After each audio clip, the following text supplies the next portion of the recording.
Assalamu alaikum warahmatullahi wabarakatuh. Kam jirtu kabajamtoota fi jaalatamtoota hordoftoota gabayaa tuubii kun yuutuubii keessan gabayaa tuubii jechaadha. Egaa akkuma beekamu gabayaa tuubii guyyaa har'aas meeshaa Itoophiyaa keessatti argamu tokko gatii isaa wajjin information isaa guutuu haala isin barbaadan isiniif dhiyeessee jira. Kanaaf hanga xumura qophii keenyaatti nu wajjin turaan affeerraa kenna warroonni yeroo jalqabaatiif gara YouTube chaanaalii keenyaa dhuftan subscribe gochuu akka hin daganne. Video keenya hiriyoota keessan biraan geettanii akka itti fayyadaman gochuudhaaf share gochuu hin dagatina like godhaati nu jajjabeessaa isin hin jenna. Egaa guyyaa har'aa gaafii hedduun keessan na gaafattan irratti hundaa'uudhaan deebii isiniif ta'a kan jedhe qabadhee isinii dhufeera jechaadha. Innis maali yoo jettani kaameraan dijitaal Itoophiyaa keessatti gatiin isaa maal fakkaata eessatti argachuu dandeenya warroonni jettanii yeroo hedduudhaaf gaafii isinitti ta'ee hafee guyyaa har'aa haaluma salphaan gabayaa tuubii jala information isaa guutuu ni argattan jedhee yaada. Kanaaf kaameraan akkuma beekamu gosoota hedduutu jira jechaadha. Gosoota jiran keessaa kaameraa naannoo gosa 10 qabadhee isiniif dhufee jira. Kanaaf isin ammoo viidiyoo keenya qalbiidhaan hordofaa isiniin jira. Egaa kaameraa amma jalqaba fuula iskiriinii irratti argaa jirtan kun kaameraa baay'ee tokko bareeda. Kaameraa haala yeroo irratti hundaa'e jechaadha. Kaameraan kun Nikon 7D dha. I mean dhiifama Nikon 3200 dha. Kan amma argaa jirtan kun akkuma irra argaa jirtan D 3200 jechaadha. Nikon dha maqaan isaa. Kaameraa kun kaameraa baay'ee tokko bareeda dijitaala HD kaameraadha. Leensiin isaa 18 hanga 55 miilimeetira jechaadha. Miilimeetira 18 hanga miilimeetira 55 leensiin isaa jechaadha. Kanaaf kaameraa kana bitachuu barbaaddani gatiin isaa qarshii 17,000 haaluma salphaan bitattanii itti fayyadamuu dandeettani.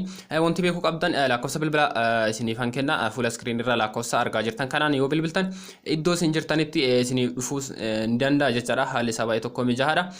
Iddoo inni gurguramus dhaqxanii bitachuu dandeettani. Kanaafi kaameraa kana qarshii 17,000 bitachuu dandeettan jechaadha. Kana fakkaataa iddoon dhakaan isaa itti chaarjawusi kana amma harkaan bitaa irratti argaa jirtan kanaadha. Kaameraa baay'ee tokko bareeda gatii kanaan bitachuu dandeettan isiniin jira. Haaluma wal fakkaatuun kaameraan kunis kaameraa baay'ee tokko bareedaadha. 60D dha. Kanan kaameraadha 60D. Riikaardi gochuudhaan viidiyoo riikaardi gochuuf 1,180p irratti riikaardi godhe jechaadha. Baay'ee tokko qulqullina qaba. Leensiin isaa 50 miilimeetira jechaadha. Isa bitachuu barbaadan qarshii 15,000 haaluma salphaan iddoo isin jirtanitti isinii dhufuu danda'a jechaadha. Baay'ee tokko kwaalitiidha. Leensiin isaas baay'ee tokko ol ka'aadha. Mijaa'aadha jechaadha. Lafa dukkanaa keessattis ifni baay'een kan hin jirrettis bareechiseetiin kaameraa yookaan ammoo suuraa isaa ta'u viidiyoo isinii waraabuu danda'a jechaadha. Hammi telefoon photoon zoomiin isaas baay'ee tokko ol ka'aadha jechaadha. Kanaaf viidiyoo riikaardi gochuu barbaadan 1,080 irratti riikaardi isinii gochuu danda'a jechaadha.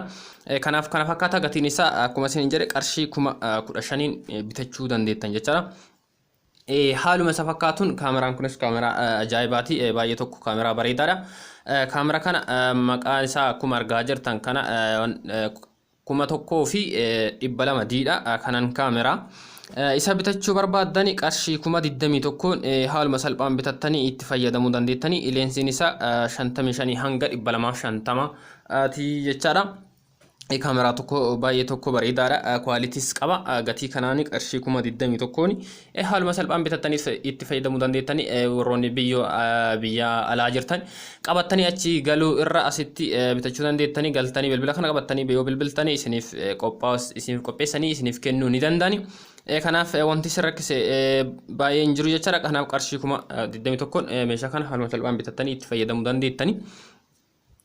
Kan amma argaa jirtan kunis kaameraa baay'ee takka kaameraa bareedaadha. Kaameraan kun kanan kaameraa 80D dha.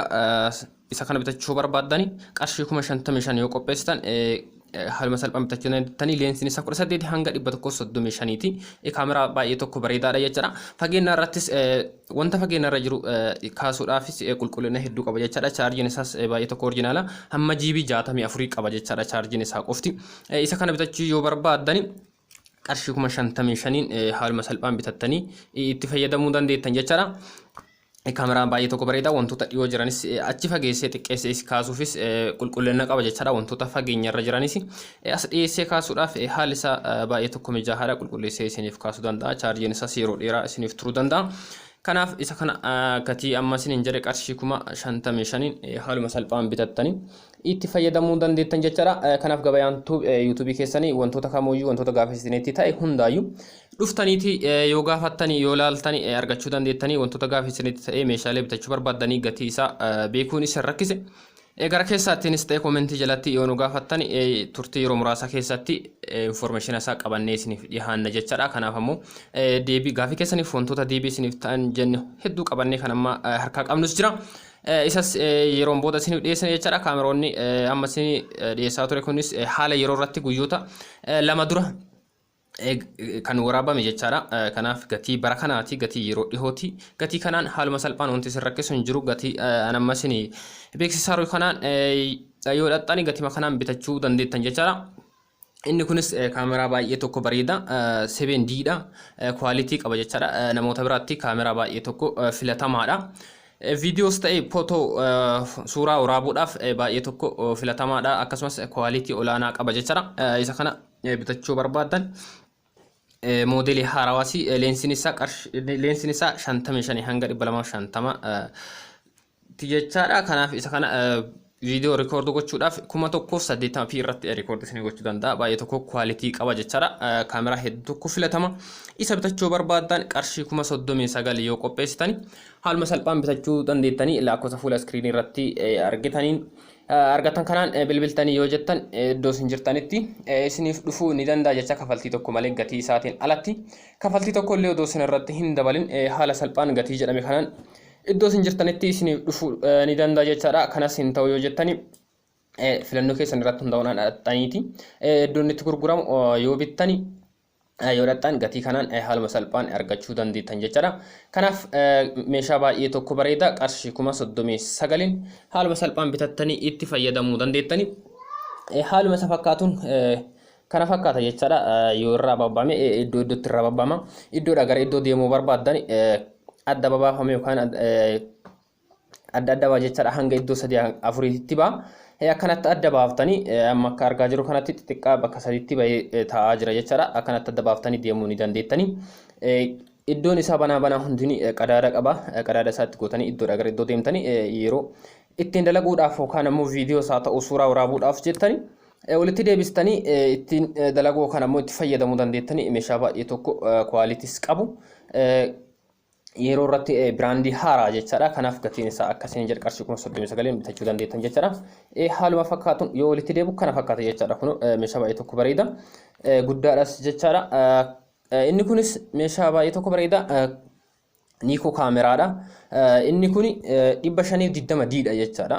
Kaameraa bareeda isa kana bitachuu barbaadan qarshii 40,000 iddoo isin jirtanitti isiniif dhufuu danda'a jechaadha. Leensiin isaa 18 hanga 135 jechaadha. Isa kana gatii kanaan haaluma salphaan bitattanii itti fayyadamu leensiin isaa dhiifama. Leensiin isaa 18 hanga 55 mm standardidha jechaadha. Kanaaf meeshaa baay'ee tokko bareeda. Video record gochuudhaaf 1,080p 30 irratti record gochuu danda'a. Baay'ee tokko olaanaadha. Wantoota fageenya irra jiran dhiyeessee akka ilaalamuuf kan dhiyeessee waraabuudhaaf wantoota dhiyeenya jiran ammoo fageessee waraabuudhaaf qulqullina hedduu kan qabu namoota hedduu biratti filatama kan ta'e akkasumas biraandii haarawaa kan ta'e jechaadha.